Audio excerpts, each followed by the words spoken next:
उम्मीद है आप सभी ने कुछ ना कुछ तैयारी कर ली होगी और कुछ ना कुछ बोलना स्टार्ट कर दिया होगा। और मैं जानता हूँ और मैं ये समझता भी हूँ कि कुछ ऐसी बातें हैं जो हम सभी ने बोलना चाहिए। नई भी हैं तो आप अखबार उठाइए, पढ़िए, कुछ जानकारी लीजिए, आपके इंटरेस्ट की बहुत सारी चीज़ें मिल जाएगी। मुझे मालूम है आजकल लोगों को किस में इंटरेस्ट आता है। अब वो कैटरीना कैफ है, अब वो शादी करने जा रही है। हो गए, नाम से ही कई के मुंह में पानी आ गया होगा, कैटरीना कैफ। अरे मेरे भाई, जानो तो, जानकारी तो इकट्ठा करो बोलने के लिए। सोचो तो, समझो तो क्या बोलना है। केवल कैटरीना कैफ बोलने से चेहरे पे मुस्कान आ गई आप सभी लोग के। शादी कर रही है, किससे कर रही है? ये बहुत मतलब लॉजिक वाला विषय है कि वो महिला जो इंग्लैंड से आती है, जिसको हिंदी बोलना नहीं आता, और यहाँ आकर मुंबई में बॉलीवुड में आकर ऐसे छा जाती कि हर के दिल में राज करने लगती है। वो महिला सोचिए, जिसकी परवरिश पूरी पाश्चात्य सभ्यता से हुई है, वो आपके बॉलीवुड में आके आपके दिलों में राज करती है। आप बैठे यहीं, आप यहीं बैठे, कुछ करने का सोच नहीं रहे, कुछ हो नहीं रहा है आपसे, कुछ करने के लिए उठ नहीं रहे, खड़े नहीं हो रहे, दौड़ नहीं रहे, भाग नहीं रहे। ऐसे ही मिल जाएगा? मेहनत करनी पड़ती है। आके उसने हिंदी सीखी और उसके बाद फिर फिल्मों में काम स्टार्ट किया। और जब काम स्टार्ट किया तो वो मसाला फिल्मों में उसने काम किया। और इतने सारे मसाला फिल्मों में काम करने के बाद जो उसने जगह बनाई, तो लोगों के दिमाग में क्या था, दिल में क्या था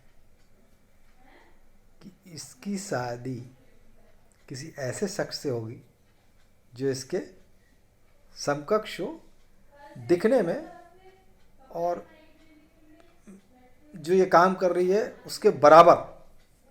लेकिन नहीं, उसने एक सादगी पसंद व्यक्ति को पसंद किया।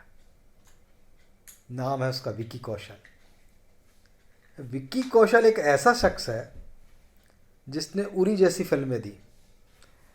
उनके जो पिताजी हैं कौशल, वो एक्शन फिल्मों में थे, एक्शन फिल्मों से थे शायद, डायरेक्ट करते थे एक्शन फिल्मों को। उस फिल्मी घराने से आया हुआ एक सादा सा व्यक्ति, सिंपल सा दिखने वाला व्यक्ति, अपनी एक्टिंग के कारण ऐसी शख्सियत के दिल में अपनी जगह बनाई कि आज वो शख्सियत उससे शादी करने जा रही है। तो आप कौन हो, कहाँ हो, लेकिन आपकी कला का वर्चस्व कितना है, ये मायने रखता है आपको पसंद और नापसंद करने की उसमें। और कैटरीना कैफ छोटी मोटी हस्ती नहीं है। सलमान खान जैसी शख्सियत के साथ उसने बहुत सारी फिल्में की है, उनकी करीबियाँ उनसे छुपी नहीं रही है। परंतु आज उसका एक सबसे बड़ा निर्णय ये भी रहा है कि अपनी शादी में वो सलमान खान, न केवल सलमान खान बल्कि फिल्मी दुनिया के किसी भी व्यक्ति को आमंत्रित नहीं किया। यानी कि अपना जो है पूरा पिछला इतिहास वो मिटाना चाह रही है। हालांकि इतिहास एक बार लिख दिया तो लोग पढ़ सकते हैं, उसको मिटा नहीं सकता कोई। तो वो, लेकिन उसने दिखाया है कि मैं चाहती हूँ कि मेरा जो बीता हुआ कल है मेरी शादी के समकक्ष ना आए, मेरी शादी के सामने ना खड़ा हुआ, ये है। और वही सलमान खान भारत फिल्म की के लिए जब काम कर रहे थे तो उन्होंने प्रियंका चोपड़ा को उसके लिए राजी किया और लगभग पेशगी एडवांस भी उनको दे दिया। प्रियंका चोपड़ा उस काम के लिए हामी भी भर दी थी उस फिल्म के लिए, भारत नामक फिल्म थी। लेकिन तभी उनको एक कलात्मक फिल्मों का काम मिल गया, जिसके लिए उन्होंने सलमान खान की इस मूवी को छोड़ दिया और उस कला फिल्म के लिए वो वहाँ से चली गई। तब तब भारत फिल्म के लिए कैटरीना कैफ आगे आई और उस फिल्म को सलमान खान के साथ उन्होंने पूरा किया। तो इस तरह से वो एक जिंदा दिल भी इंसान है। कब कहाँ किस तरह लोगों की मदद करना है वो उसे अच्छी तरह से आता है। फिल्म का क्या हुआ हम आप सब जानते हैं, लेकिन